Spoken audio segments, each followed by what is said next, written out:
Welcome to Ranking Rick Riordan, a podcast about Percy Jackson and the whole wide rest of the Riordanverse. I'm Dan. I'm Olga, and today we're discussing how Disney Plus can make Percy Jackson better. Ooh. But before we get into this contentious topic, we have a few pieces of housekeeping.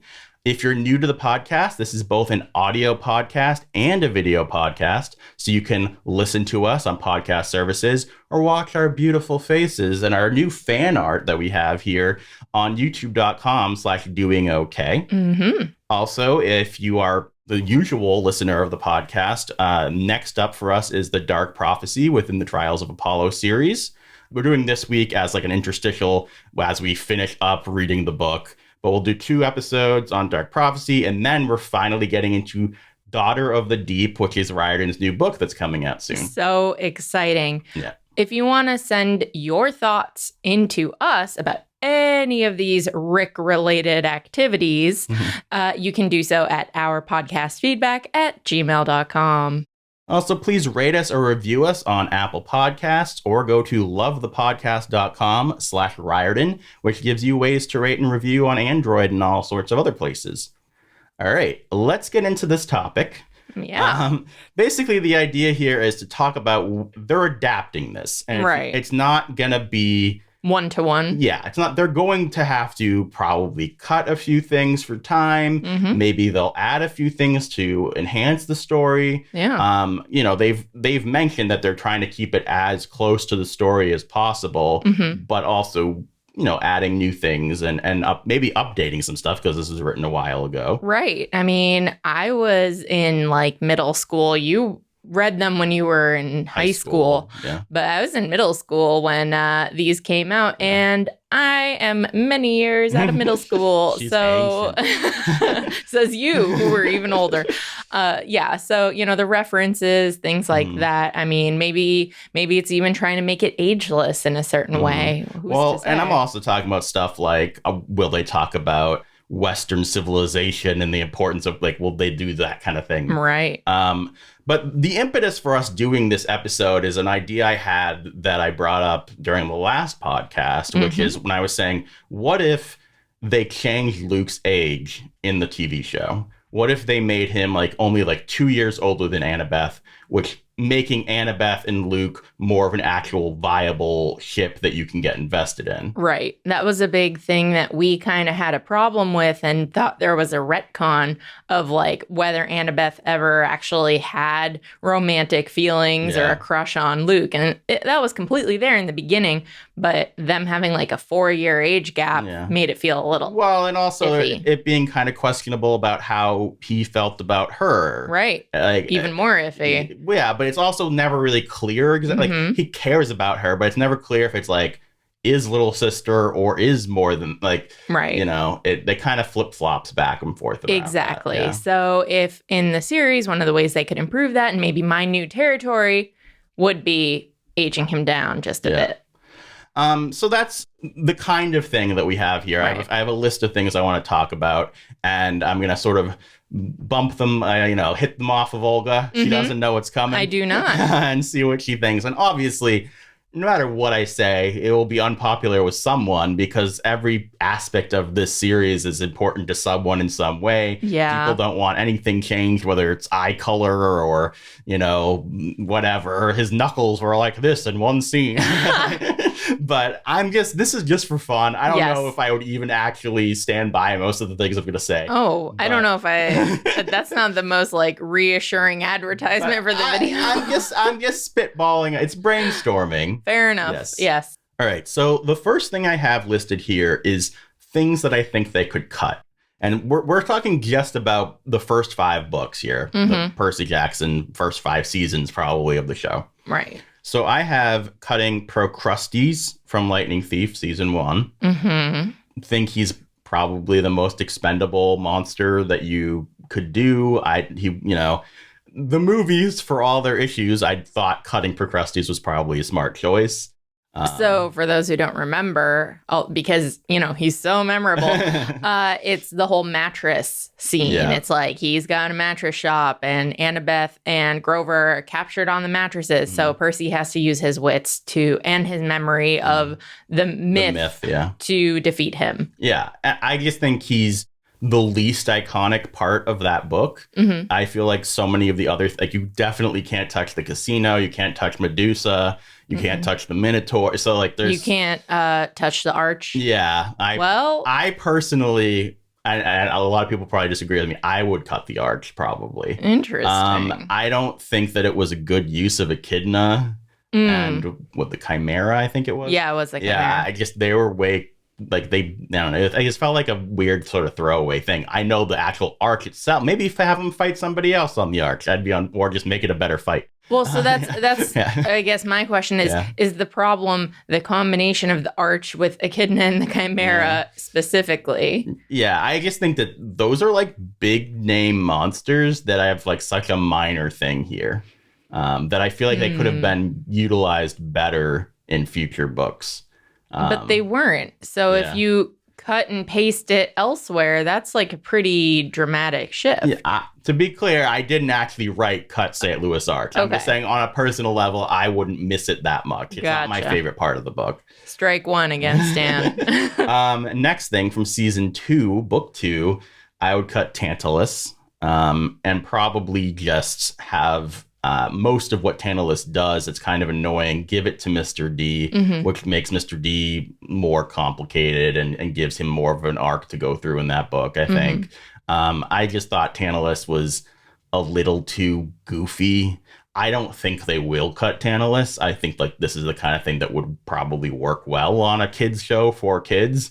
The food running away from him, it would be a constant source of comedy. The problem, and I agree with you about this, because the inherent thing of, hey, we rescued someone from the underworld to be the leader of the camp, and he hates the gods, and so he's in charge of their children. It has no logic to it whatsoever. So it just makes the least amount of sense. It's just one of the goofy things. I was also just generally trying to think of if I was going to cut one thing from each book, what would it be? The next thing I have, which I'm sure some people again will have an issue with, cut Juniper.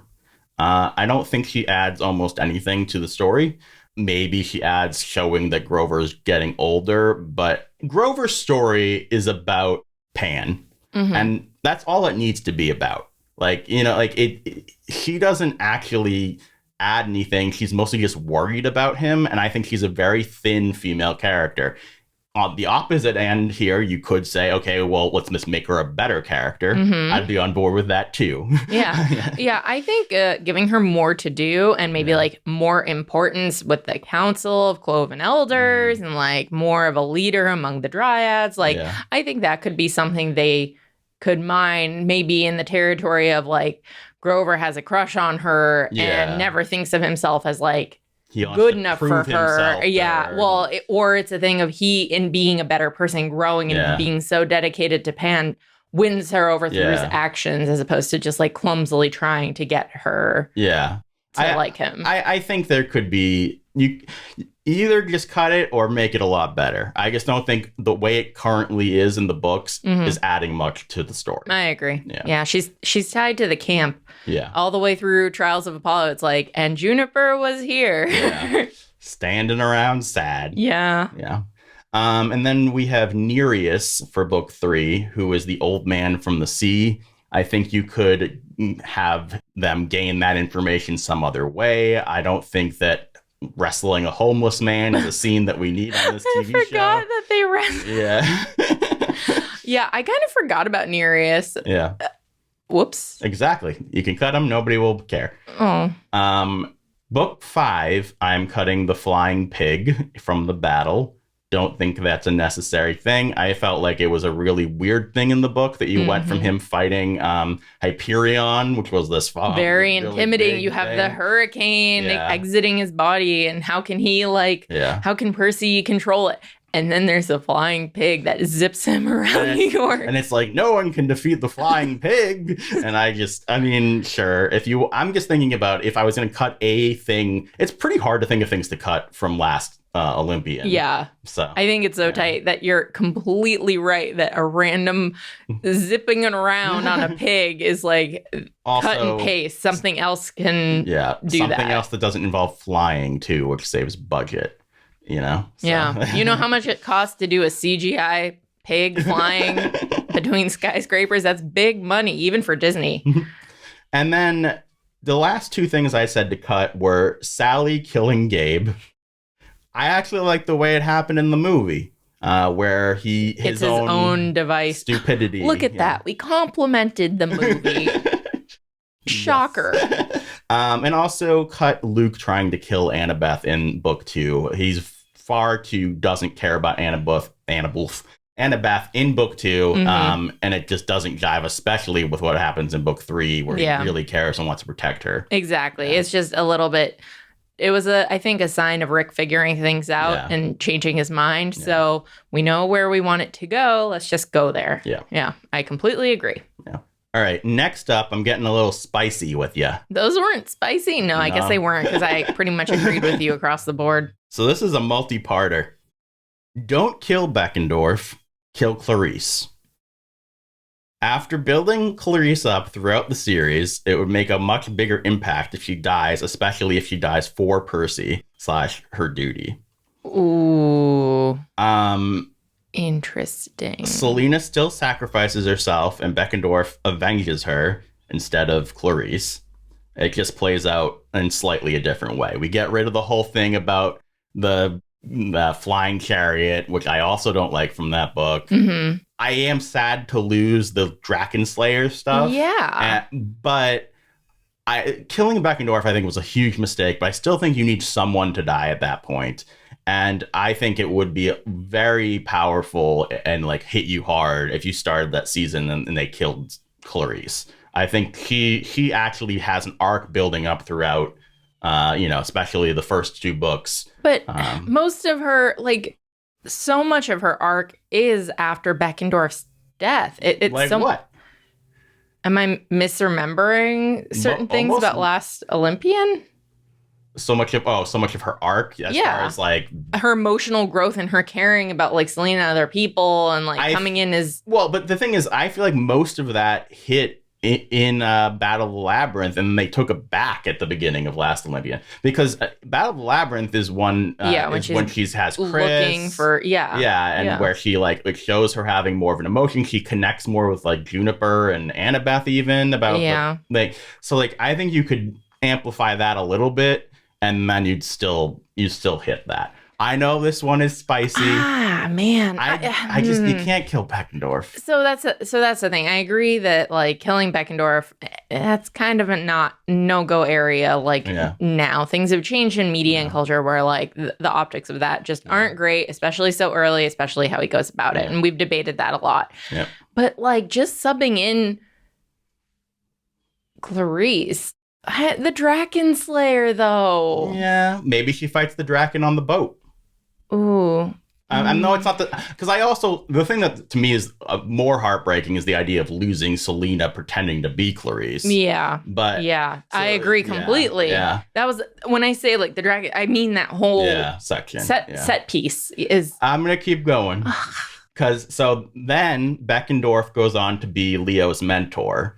He feels like he's cursed after he loses Selena, and he gets lit on fire by Festus like that other guy did. Right. We get rid of that girl who's the mentor of Leo, the Beckendorf. So she's the replacement of was she the Festus cabin lead, or was the one who was burnt? The one who was burnt was technically the leader, but then she was the one we saw more of. Yes, I remember her. I don't remember her name, so it kind of shows that we don't need either of those things. Keep Beckendorf around, then he's a character we actually care about, and he connects with Leo, and that's kind of nice. And they can have a relationship built around Festus too. Right. Speaking of Festus, add in Festus and Bob from the Demigod Files if you can, maybe as one-offs between seasons. I don't know exactly how you fit them in there, but the Bob story 100% needs to be told.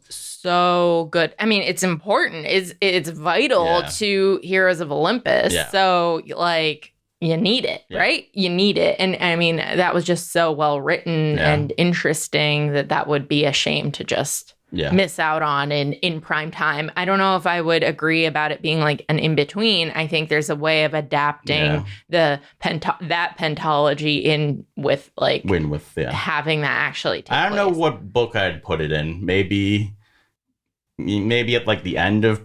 That's the problem is I don't like it would... The quests are so specifically, we start here, we go here, that you can't do side stories like this that easily. Well, what if honestly, what if it happened like somehow in the middle of Last Olympian? I guess it could, parts of it, right? Because they're down there anyway. They're down there anywhere. And Nico, I mean, Percy's been betrayed, and you already have him with Nico, and then you introduce the like in the middle of that very heavy book, you have like, oh God, and there's another Titan, and then you have him be like, I'm Bob, I'm the janitor. I think that's a good idea. I'm on board with boom. That. Yeah. Now I have a few things I think should be fleshed out. One is Bianca. I think giving Bianca a little more screen time. Like, personally, I wish she didn't have to die as early as she does. Right. But you can't have her die at the end because that's really about Zoe. Yeah. So I think just try to give her as much screen time and focus as you can in season 3. And then obviously you bring her back in season 4 during the Labyrinth stuff. But just give her a little more something. And then that way you also have a little bit more of her inner workings in terms of leaving Nico and joining the Hunters too. Yeah. Speaking of Nico, I think another thing you should flesh out is his crush on Percy. Make that still subtle, but make it clearer in this time period when you first have them meet each other. Yeah. Because, I mean, to me, it's a retcon when they bring it up later. But you can, now that we know where it goes, you can add that in a little bit more subtextually. Right. Yeah. Yes. And then Poseidon, I have listed as someone who needs fleshing out. I agree. I think Poseidon might be the most boring Olympian. And not like in myth, but in these books. Like, he's just like a dad. And like, he's fine. He's like, you know, nice, good. But like, he's kind of just a dad. You know, like, he's kind of bland. Well, and arguably, I mean, in terms of screen time, he's the most boring, important one. Yeah. But like, Demeter is pretty boring, but she has some funny humor. Yeah. But that's the thing. I could see them completely cutting Demeter out of it. And I'm like, let's take some of that time and invest it in like awkward dad Poseidon. Especially, I mean, the fact is that we start Last Olympian basically being underwater in Poseidon's realm, and then we just like never go back, ever circle back to that. And that kind of makes sense. Like, when would you?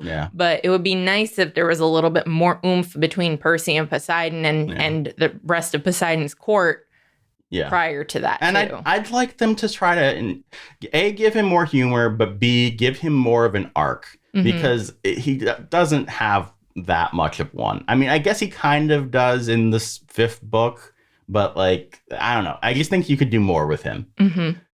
Okay, now back to my spicy world where I kill Clarice. Cut Chris Rodriguez and combine his arc with Ethan. He has the same arc as Chris until Clarice dies, and then he blames Percy for her death, which sends him back to Kronos, but he still does the right thing in the end. I think I like it.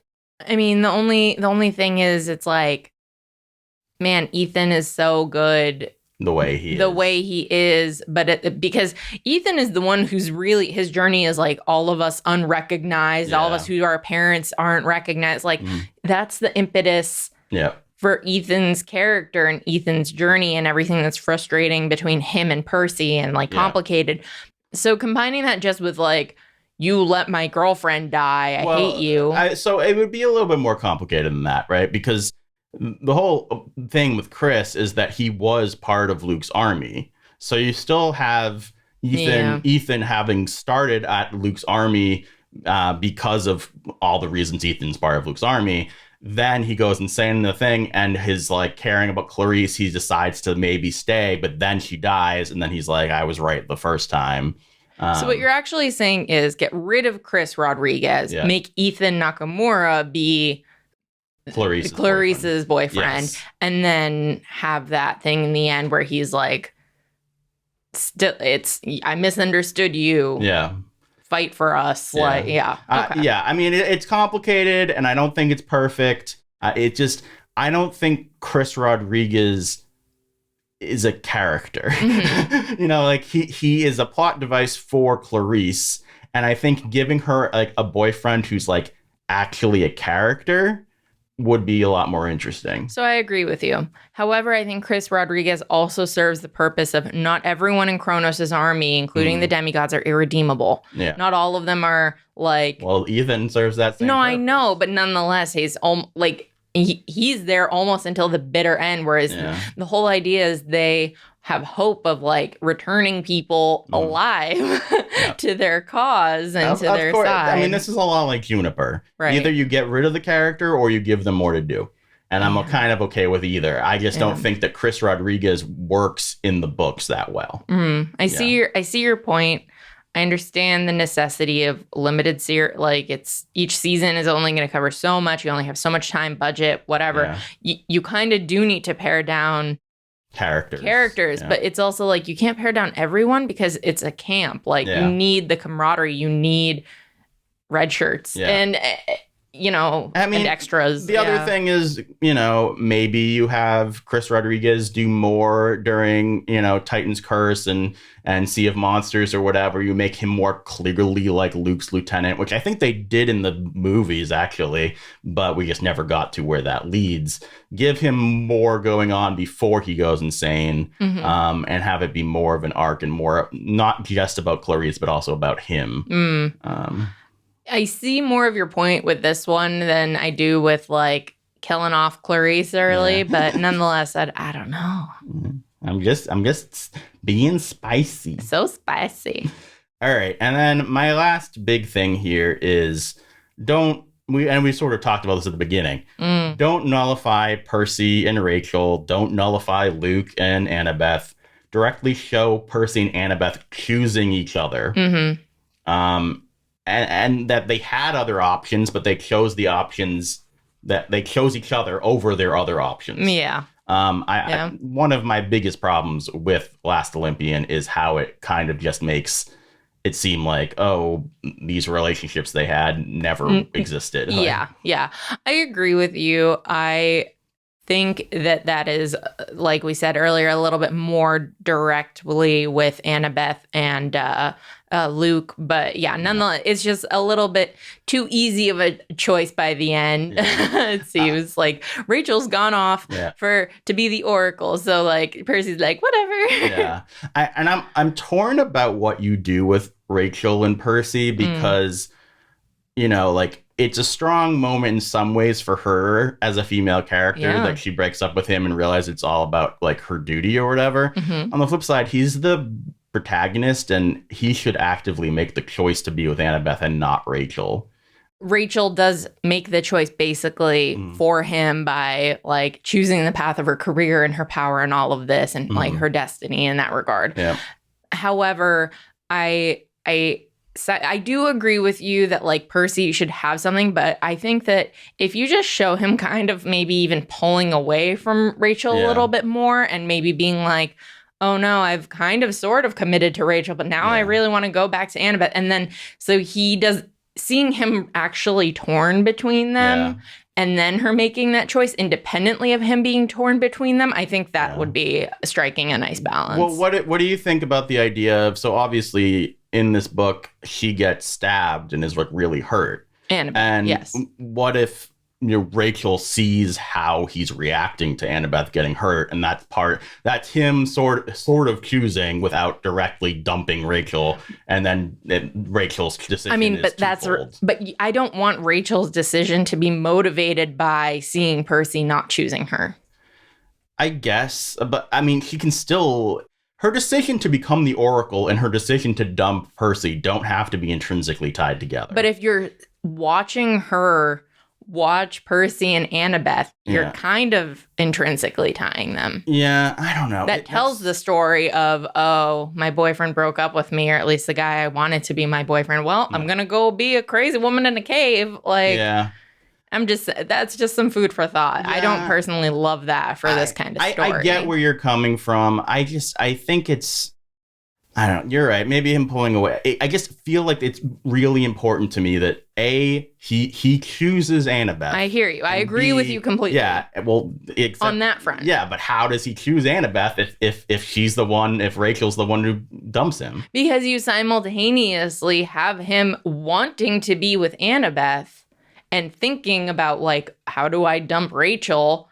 And then Rachel coming to the decision on her own of also, hey, I want to choose this and not Percy. What you're saying for Percy is completely an inactive in your head thing. He's not doing anything. Well, he can have a conversation with Grover. Sure, I guess. I think the best way, personally, I think Rachel should see that, but it's about the way she dumps him and the way she goes, like, she's okay about it. She's like, you clearly care more about her, and that's fine. Well, isn't that... Oh, so you're saying having her actually say, you care more about her, go be with her? Yeah. Yeah, sure. I mean, yeah, like, I don't know, like, have her be cool about it, because it's not like he goes and, like, makes out with Annabeth or something, you know, like. Well, right. I see your point. I kind of like my direction a little bit more, but I think there might be, like, a happy medium somewhere in between where more of the parties have agency. And again, we talked about, like, Annabeth and her being torn with Luke. And if you have more stuff going on there as well, you also have Percy being like, is Annabeth going to choose me? That being a question that would need to factor in too. Yeah. I in general, like, I'm not like hardline stance about how these things happen as much as I'm like, they should, and now go write a better thing. A version of it. Yes. Like, you know, like, I just want that, you know, love square thing to be love rhombus, because it's two triangles pressed up against each other. Yeah. Yeah. All right. So that's my general thoughts about the first 5 seasons. Yeah. I feel like I'd have even more thoughts about Heroes of Olympus and Kane Chronicles and all that stuff. So man, we'd have so many thoughts. Yep. So many. All right, everyone. Thank you so much for listening and or watching. If you have thoughts, leave them down below. Email us at ourpodcastfeedback, and we'll see you next time.